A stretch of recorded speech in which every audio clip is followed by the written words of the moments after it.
Well, we are in a particular part of the scriptures that is just fundamental to much of the Bible. There's a whole book devoted to really the subject of Israelites coming in and coming out of their Egyptian bondage. And there's so much comparison in the New Testament in our lives to the bondage of sin we have and the forgiveness that we've received and God rescuing us from the bondage of sin. So there's so, in and of itself, as John mentioned in his prayer, the historical fact of how God did what he's doing here in this account and the miraculous power he's using to show Egypt and all the world who is Jehovah, the I am God.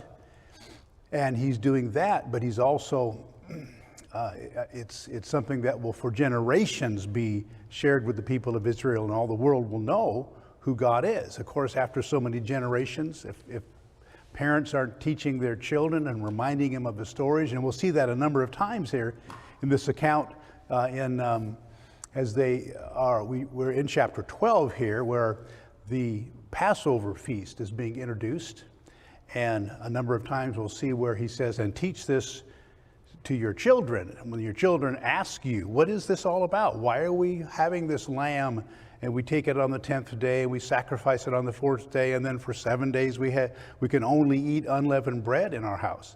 What is all that? And so they needed to be prepared to answer that question and to let them know that, we serve a God that is real, and he rescued his people out of Egypt and from their bondage and their persecution there.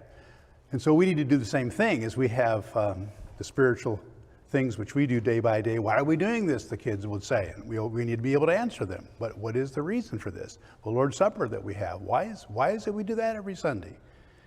And that's how we learn together, and that's how our children are taught. So chapter 12, we are kind of in the middle of it, or actually I'll review a little bit here.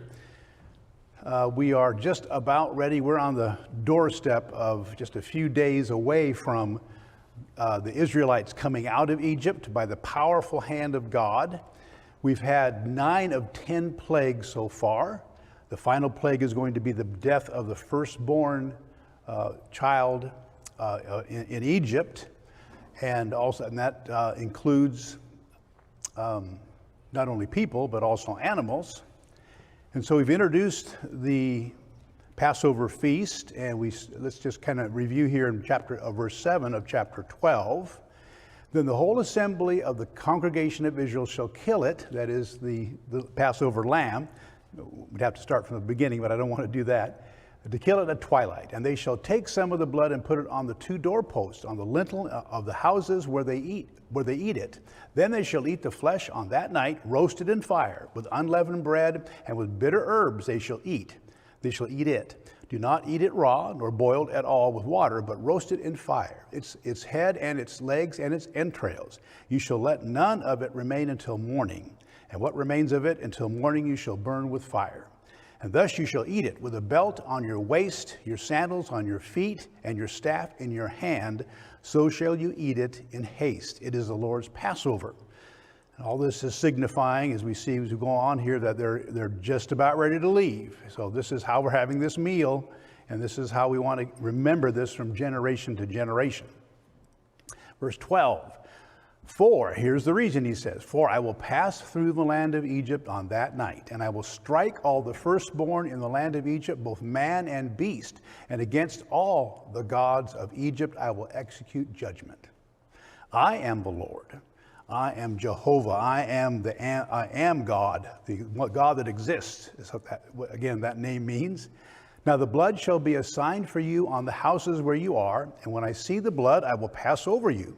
And the plague shall not be on you to destroy you when I strike the land of Egypt. Okay, and I think that brings us down to where we were last week, verse 14. So this day shall be to you a memorial, and you shall keep it as a feast of the Lord throughout your generations. You shall keep it as a feast by an everlasting ordinance. 7 days you shall eat unleavened bread. On the first day you shall remove leaven from your houses. For whoever eats leavened bread from the first day until the 7th day, that person shall be cut off from Israel. On the first day there shall be a holy convocation, and on the seventh day there shall be a holy convocation for you. Convocation, another word for basically a assembly with a feast, is what they're going to have. We'll see the term feast mentioned later, but now this convocation is going to be an assembly on the first day of this 7 days of unleavened bread. There'll be a feast, an assembly, and then on the last day. And of course, all of this is to remember what's going to be happening here, to remember their deliverance. No matter of work shall be done on them, but that which everyone must eat, that only may be prepared by you. So no working except to get the food ready to have the feast, to remember this salvation which God is bringing. Okay, verse 17. So you shall observe the feast of unleavened bread, for on this same day I will have brought your armies out of the land of Egypt. Interesting, the term here is your armies. So we're looking ahead here to what God plans. And if they would remember the promise, they would realize that God has promised to bring them back into, or to bring them into this land of Canaan and make it their own.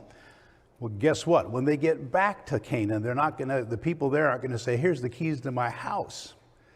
They're going to have to fight. And so part of what this amount of people is going to be a fighting force that's going to be able to conquer the land of Canaan so that they can dwell in the land that God has promised. Okay, and again, the Passover feast is two parts, right? It's the lamb that's sacrificed, that's eaten on that Passover day, the 14th, and then there's 7 days of unleavened bread. And we'll see this mentioned a few times before we get out of this section. God apparently wanting to make sure the children of Israel know how important this feast is. Okay, therefore you shall observe this day throughout your generations as an everlasting ordinance. In the first month, on the 14th day of the month at evening, you shall eat unleavened bread until the 21st day of the month at evening. For 7 days no leaven shall be found in your houses. Since whoever eats what is leavened, that same person shall be cut off from the congregation of Israel. Whether he is a stranger or a native of the land, you shall eat nothing leavened. In all your dwellings you shall eat unleavened bread. Is that clear? Okay, it's unleavened bread. It was important here to the Lord for them to remember why, and it's mentioned in a few places that they're eating unleavened bread, and that signified the haste which they had to get ready and to leave. They didn't have time to make bread and have it raised. That takes a bit of time for that to happen. And there was no time for that. It was time to leave. God brings this last plague. They're on the road traveling, and they didn't have time to do this. So, again, an important part of the feast for remembering their deliverance. It's interesting that we have unleavened bread for the Lord's Supper. And I'm not going to go into this too much, but a point was made last week after class. And there's some different understandings about this. My understanding is the reason we do, even though in the New Testament it just says let's just take a look here. What it says, and this is actually Paul in 1 Corinthians telling the Christians there why we're taking the Lord's Supper and how we're doing it. And he remembers back to when Jesus did it. And let's just read this context here of chapter 11 of 1 Corinthians, verse 23. For I received, Paul says, from the Lord that which I also delivered to you, that the Lord Jesus on the same night in which he was betrayed took bread. And when he had given thanks, he broke it and said, take, eat, this is my body, which is broken for you. Do this in remembrance of me. And we'll be doing that later on this morning. So, why do we have unleavened bread? What kind of bread would Jesus have had used here? What would have been the bread that Jesus had when he was instituted the Lord's Supper? The question is, and how do we know for sure what kind of bread it was? Paul, did you have a point? I mean, not Paul. Bill? Yeah, man. As I understand it, they were in Jerusalem for the Passover feast, so it would have been unleavened at that night. I don't know if it was the first night of Passover. Now, why would it have been unleavened bread? Because of what Exodus said. What we're reading here. Yeah, it's absolutely certain that Jesus would have been using unleavened bread at the Passover that they were celebrating in the context, if we go back to the Gospels, they were celebrating the Passover. And during the Passover, that's when he institutes the memorial of the Lord's Supper. And he did it with bread, unleavened bread, must have been. And so that is why we do the same thing. We're trying to follow the example that Jesus and the apostles set, even though it doesn't specifically say unleavened bread in the context here or in other places. Or Mike, did you find a place?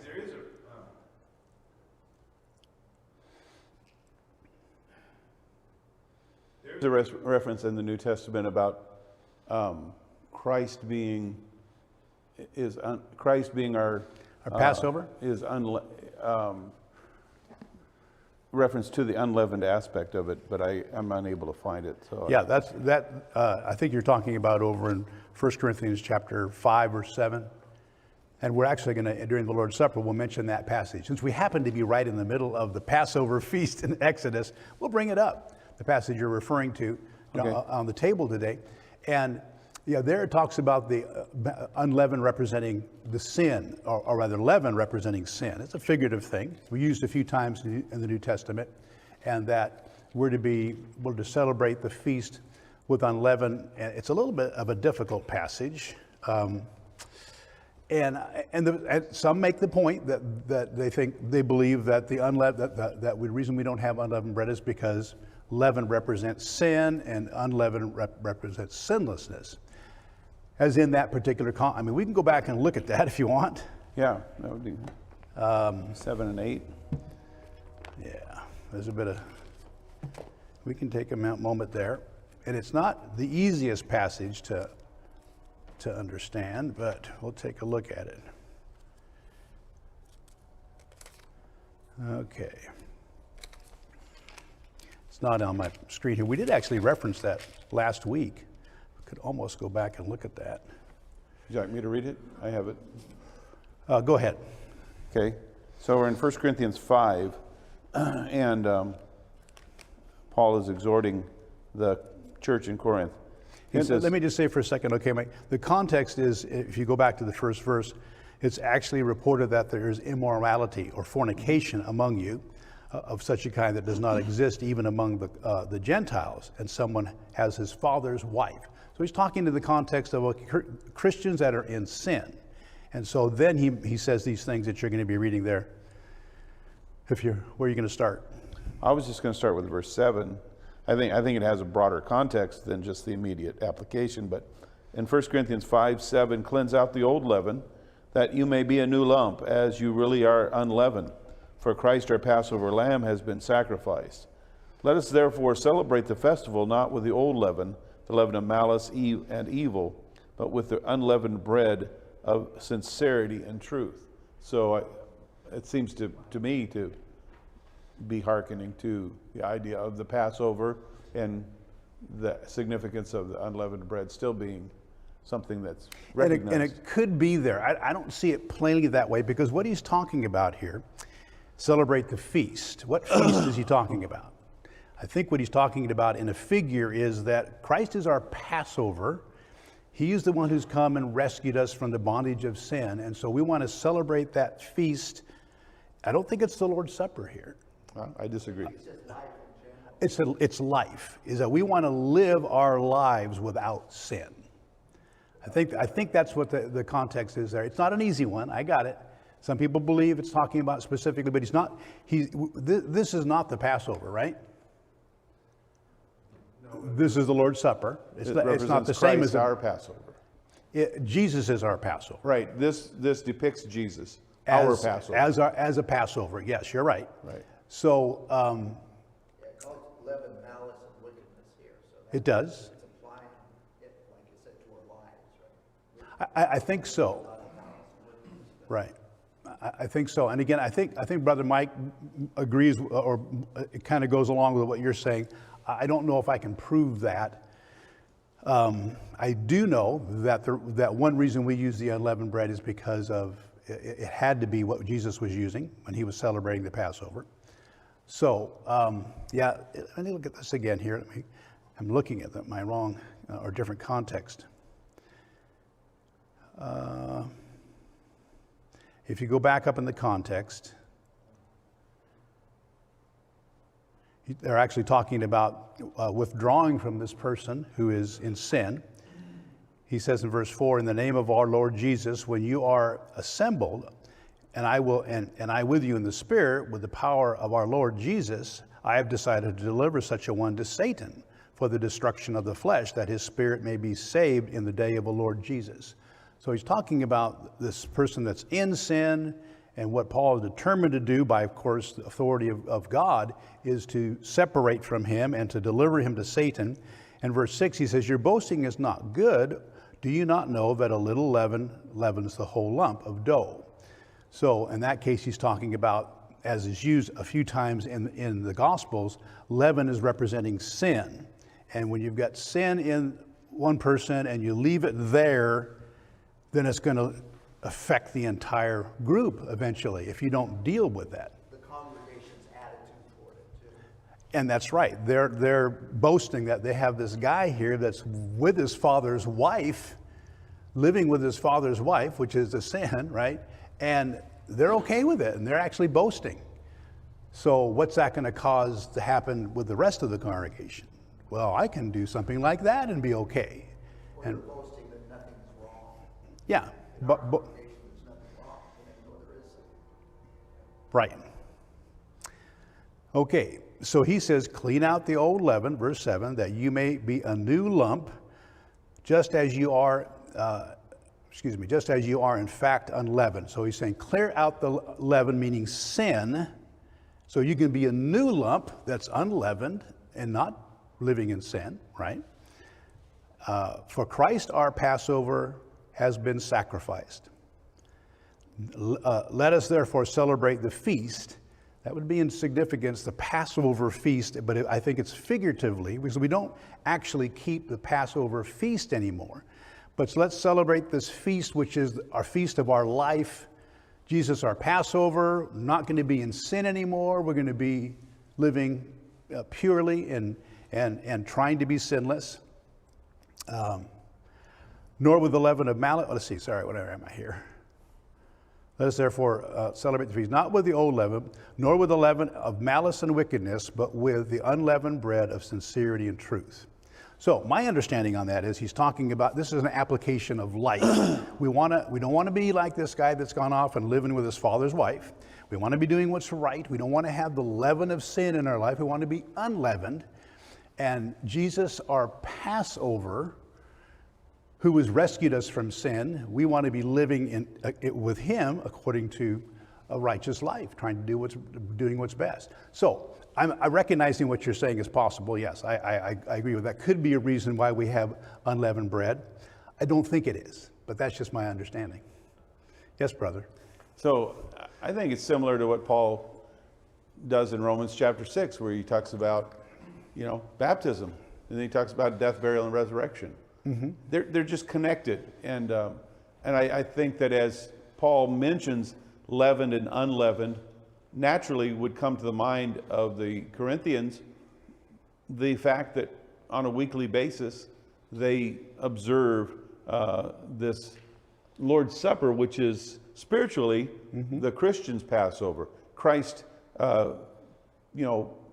saves us from, in a spiritual sense, the death angel, and sanctifies us to God.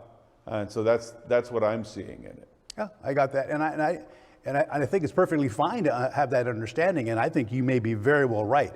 I just don't think I can prove it as much as I could, the fact that Jesus at his Passover feast used unleavened bread for the Lord's Supper. So I believe we should use unleavened bread for the Lord's Supper. Right. And what you're saying could be true too. It's definitely something that a lot of Christians do believe. So we don't always see everything exactly the same, and that's all right. Okay, we're trying to though. That's why we're doing. That's why we're studying this. Okay. Any more discussion on that subject? Michael. And the mic comes to Mike. We'll see what Mike has to say.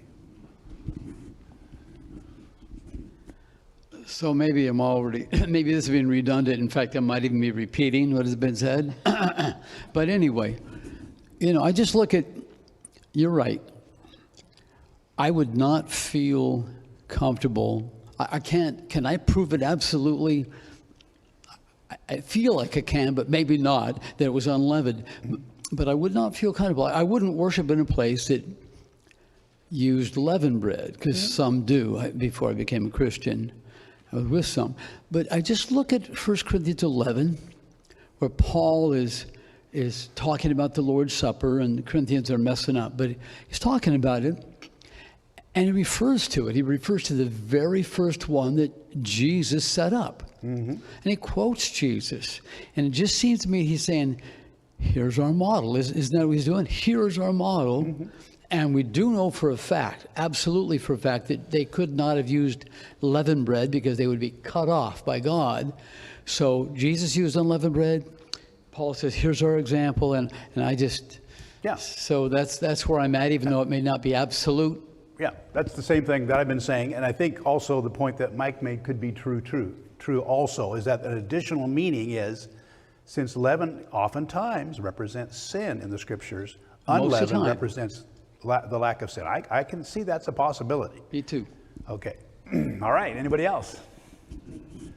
Okay. Thanks, Mike, for bringing that up. Appreciate that. All right. Where are we? Okay. Yeah, we're down here to verse 21 then. Exodus 12:21. Then Moses called for all the elders of Israel and said to them, pick out and take lambs for yourselves according to your families and kill the Passover lamb. And we already read about that back in the beginning of chapter 12. And you shall take a bunch of hyssop, dip it in the blood that is in the basin, and strike the lintel, that's the top of your door, and the doorposts with the blood that is in the basin. And none of you shall go out of the door of his house until morning. For the Lord will pass through to strike the Egyptians. And when he sees the blood on the lintel and on the two doorposts, the Lord will pass over the door and not allow the destroyer to come into your houses to strike you. And you shall observe this thing as an ordinance for you and for your sons forever. Okay, so here's the part. This is what the Israelites need to do. It's not like God didn't know which house was an Israelite and which house wasn't an Israelite. It wasn't really to help him. It's the part of their devotion and this memorial that you need to do this and put this blood on the doorpost, and then you will be spared when the plague or the destroyer, says here, which I don't know exactly what the destroyer is. Previously, it was mentioned that it was a plague, but I think it's mentioned somewhere else as an angel. Yes, I think so. So an angel that had the responsibility to come through and kill every firstborn of Egypt. Well, okay, if you want to have the Grim Reaper. And if you were an Israelite and didn't have the blood on your doorpost, what would happen? Your firstborn would die. And maybe it could have been one or two, I suppose. I think it would have been pretty terrible, pretty crazy for people who've seen all these plagues, for them to not realize that this last plague was coming. Okay, verse 25. It will come to pass when you come to the land which the Lord will give you, just as he promised, that you shall keep this service. And it shall be when your children say to you, what do you mean by this service? That you shall say, it is the Passover sacrifice of the Lord, who passed over the houses of the children of Israel in Egypt when he struck the Egyptians and delivered our households. Now, I know we look like we're repeating ourselves here, but we're not. Here he's saying, look, this is what you want to tell your children. This is such a huge part of why a feast like this or like this, that we have it. We may already know about and believe, but we've got children that are growing, and we've got grandchildren that are coming up, and they're wondering, they maybe even haven't read the Bible yet, so they want to know what's going on. And God said, be prepared. Tell them what this is all about. Tell them what happened. Tell them about your years of bondage and how terrible that was. Our story is a little different, but very similar. Tell them, look, I'm guilty of sin. I haven't lived a life that I should. And I deserve to be condemned for my sin because I have no excuse. But Jesus, He loves me so much, he came to this world and died for me, took my sins on himself, suffered on the cross so that I could be saved. And that's why we do this. And it's not just one time you explain this thing. And part of the context, we'll see, when you go in and come out, wherever you are, be ready to explain why you're a Christian, why you have the Lord's Supper, why you come here every Sunday and more often than that, why you have why do you do all this stuff? So that, I think, is such an important part to understand here. God is saying, do these things so that your family and those generations after you will also understand and believe. Okay. I kind of stopped at the end, not to the end of that chapter. So the people bowed their heads and worshiped. Then the children of Israel went away and did so, just as the Lord had commanded Moses and Aaron, so they did. So, wow, very good. We're going to do exactly what you say. We've seen all these plagues. We know this is coming. They're believing this. Now, why in here, just another chapter from now, they're going, you know, why'd you do this, Moses? Why are we out here in the wilderness? We don't have anything to eat. We don't have, and here come the Egyptian armies after us, and they complain. I don't know why they turn from their faith, their strong faith, or their real faith later on. But here they're saying, yes, okay, we will do what you say. They're very fickle. Yeah, and when it gets tough, you know, then only the tough get going, I guess, yeah. All right, going through this pretty quickly. Verse 29, and it came to pass at midnight that the Lord struck all the firstborn in the land of Egypt, from the firstborn of Pharaoh, who sat on his throne, to the firstborn of the captive who was in the dungeon, and all the firstborn of livestock. So Pharaoh rose in the night, he and all his servants, and all the Egyptians. And there was a great cry in Egypt, and there was not a house where there was not one dead.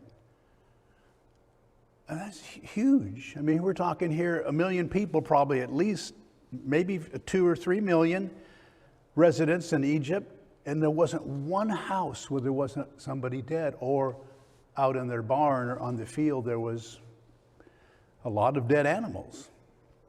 But the people, I mean, just wow. And it could have all been avoided. But it wasn't, because Pharaoh and his servants, his officials, were that stubborn. And we know that's not all of Egypt, because we'll see in a bit that there was a lot of people who were siding with Moses. We have oh yes, Florento. The verses 29 and 30 is quite interesting, because it tells us the beginning of the story of redemption, which is the central theme of the Bible.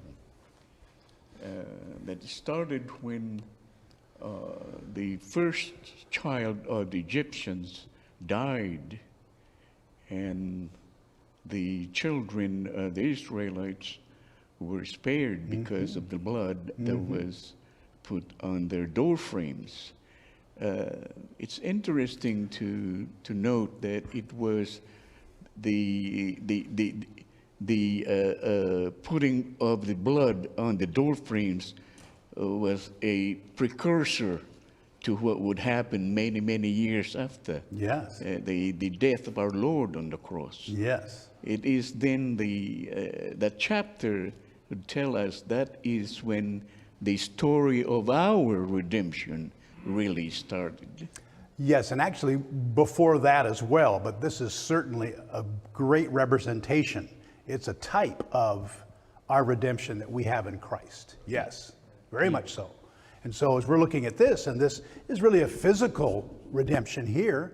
I mean, they were still alive in Egypt, but they were in this terrible bondage, and now they're going to be free from that bondage.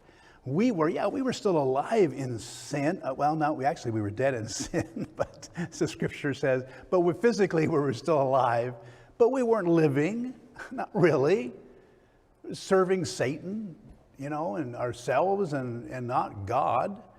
But now we are alive. Now we have a purpose. Now we have this wonderful Lord that we follow, and all the good that we can do in His kingdom.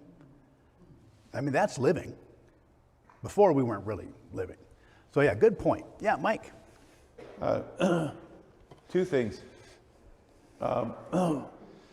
One, does Exodus give us the day or approximately how much time transpired from the time that God sent out His word to warn everyone and to instruct everyone to the day that it happened? What happened? The last plague? The last plague? Yeah. Do we know how much time, what the time span was? Was it a couple weeks or? You mean between the previous verse here? Are you talking about maybe? I don't know. That's what I was looking for. When God. It's not easy to tell how much time is between each plague even. Right. It's not always easy to tell. And so how much time there goes from let's see, are you talking about? In verse 1. Go back in verse 1. I don't have that on this thing here. We don't. Talks about the season of crops, so it was probably at least a few months. It talks about, Why do you ask there, Mike? I was just curious to know. Yeah. I mean, If there is, I'm not sure. whatever it was certainly sufficient for those who were, who were told and who were living in Egypt to have, made, to have known what was going on. That's, I mean, obviously God's justice and His kindness is shown here in that He gives them warning. Yes. He could have just said, okay, right now, everyone in Egypt, the first warning. I see. Warning, and what would the Egyptian do? If they put blood on their post, do you think they'd been saved? No, I don't think so. I don't know. It's hard to know for sure on that one. As far as the Israelites were concerned, how much time did they have to prepare? Well, they had from the 10th day, they took that animal, and they had 4 days till the 14th to prepare to be able to have that sacrifice. Yeah. And then on that day, I think I would think it just a short period of time. If that's what you're meaning. I don't think it was long. I don't think it was weeks. Yeah. This looks like it's all going on pretty quickly. And then the second question I had was, the term firstborn can be used variously, and I looked through and haven't found any indication. But, in other words, like with the children of Jacob, the firstborn didn't actually end up being accounted as the firstborn. So Because he sold his birthright. right. Well, he actually slept with his father's. Okay, you're concubine. talking about later on. Yeah, Yeah. okay. So yeah, and you see in other occasions now, like with Esau and Jacob himself, that Jacob was given preference over Esau, even though Esau was the firstborn. Right. So I'm just wondering if, I guess the only indication we have is that it says firstborn, and so. I would think that'd be their first child. Certainly Yeah. with the animals, they wouldn't be anybody that No, had it's going to be the first offspring of a particular, of that animal. The actual one, firstborn. I think so. That's the way I'd lean. Teresa. I have a question. So it says the firstborn, but it doesn't give an age. Right. I mean, I think we've always assumed that the firstborn would have been children, but I'm the firstborn in my family. So if I had been living, would it have been, adults that got struck dead because they were the firstborn as well, or just children? No, that's not what it means. I think anybody who was a firstborn, I guess, and family, That's what I guess. think anybody that's the firstborn, it doesn't give A whole just lot of people. children. Right. No, Everybody. I mean, know- we assume, and because we know of the death of the firstborn in Jesus' time was under the age of 2. Sure. So I think sometimes we assume. Yeah.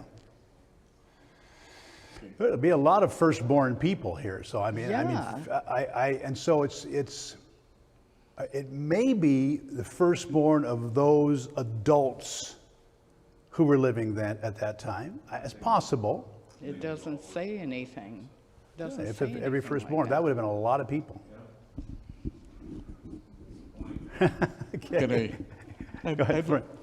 I'd What do you like to. I'd like to make a comment to my wife. Okay, well, she's sitting right next to you. You don't have to bother us about it. Regarding her question. Okay. Okay. The study of Exodus with regarding to the miracles that the Lord had done against the Pharaoh. If we noticed it from the very beginning, it started with making the water turn into blood. And so it went on from there to more serious things. And then it came up to the point where the killing of the first child. And so we noticed the gravity of the situation, how serious it became. It came from turning the water into blood and then up to the killing of the firstborn. To me, that tells me it's related to the most serious thing that would hurt a man. And this time it was the Pharaoh. Yes. I think that was the intention of the Lord. Because at that time when the Lord had imposed that penalty, we can practically sense, if we are going to retract to some of the old verses that we had already studied, that the Lord had almost lost his patience, so to speak. And so I think that was the culmination of the thought that he would like the Pharaoh to learn. Yes, and this, of course, this is more like a judgment almost. I mean, this is like, okay, this is the last straw, and a great judgment. Hold on just a second, and Mike's got a comment over there too. Let me just say this. I come up with my opinion now. If you were alive, then it's your firstborn. But let's say, Florento, you're the firstborn and your parents are no longer living, then there is no firstborn. Anyway, I don't know what I'm saying. I don't know what I'm thinking. I don't know what it means. Mike. So I've never heard the question that Teresa asked before. What a great question, but I can't see it right now, but I thought it used the word household or something like that. It might have Because previously. I think that's the defining concept is the firstborn of something like each cow, the firstborn of each household. And so, because you're right, there could be a 60-year-old man out there who has grandchildren, but he happened to be the firstborn 60 years ago. And I think it's limited to household, although I don't see the word up there right now. No, I don't either. Bill? Teresa's got a comment. Real Okay. quick comment, Yeah, go ahead. though. It takes Bill about 5 minutes to get across, though. Go ahead. Notice that Pharaoh is alive after this all transpires. Pharaoh has survived. Apparently, he wasn't the firstborn, was he? Well, that's the question. Yeah. Must not have been. Must not have been. Or, according to my theory, his father wasn't alive anymore, so he really. I'm not sure if you even know what I'm saying. If you're alive now, it's your firstborns. So let's say in my family, I'm alive. So that would be Sarah would be gone, if we're counting women too, and that would be the firstborn of their families. And if I was the firstborn, though my parents no longer living, maybe it wouldn't count. I'm just saying that I don't know. I'm not the firstborn, so fortunately I'd be spared. But anyway, Teresa. Well, I looked up a commentary on my phone. Oh, we've got the answer now. It says, this situation occurred just a few weeks after the exodus from Egypt, blah, blah, blah, blah. Since God deemed 20 as an age of accountability for the Hebrews, it is not too far beyond logic to assume he did the same for Egyptians. It is possible those under the age of 20 were the ones to die in Egypt. It's just somebody's comment. Oh, that's reversed, though. Oh, I see. Okay. Yeah, it's just somebody's comment. Okay. Yeah, I got it. Okay, well, I don't know if I agree with that, but good. Thanks for sharing it. Terry.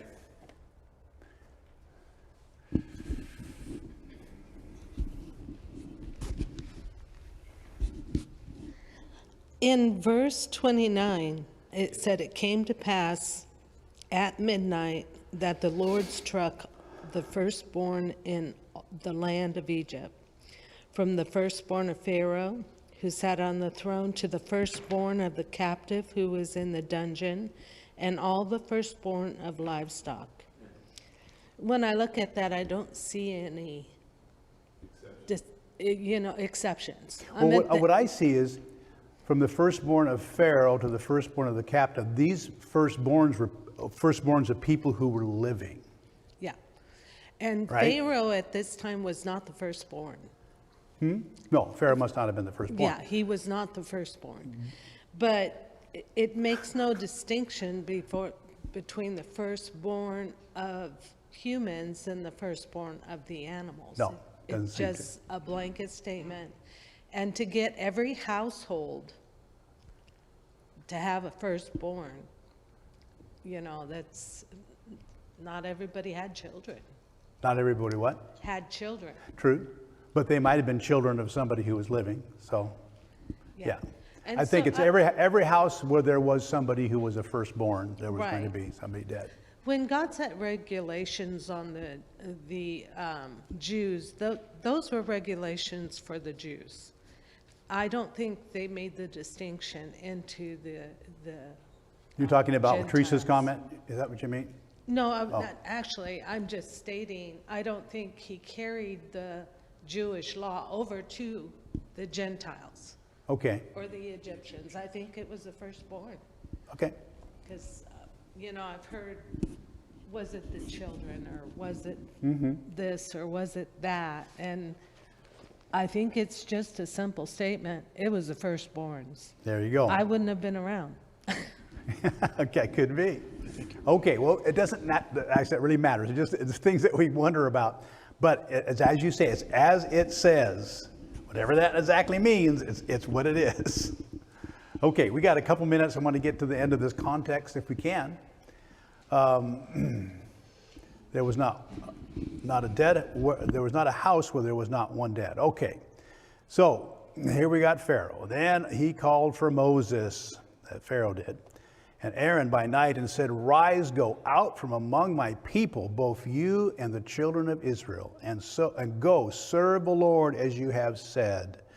Also take your flocks and your herds, no conditions, as you have said, and be gone, and bless me also." Well, that's interesting. Bless me also. So there they go. Everybody, how terrible a plague this last plague was. And now they're going to leave. And we'll talk about that next week. Bill, you have a comment? Isn't it sad if you think about it? It took this event to get Pharaoh's attention. Yeah. And then later on, he gets all hard-hearted again and chases them right into the Red Sea. It's not over, is it? You think this would be it? I mean, why? Exactly. His Here when heart they was leave hard. and they're gone, he could have left it and said, okay, I'm done with that. But no. And that's our next exciting event that's going to happen here, maybe by next week. I think pretty sure we get to that. Thank you for your comments and your discussion and your participation in our class this morning. We'll be dismissed for 10 minutes and get back together.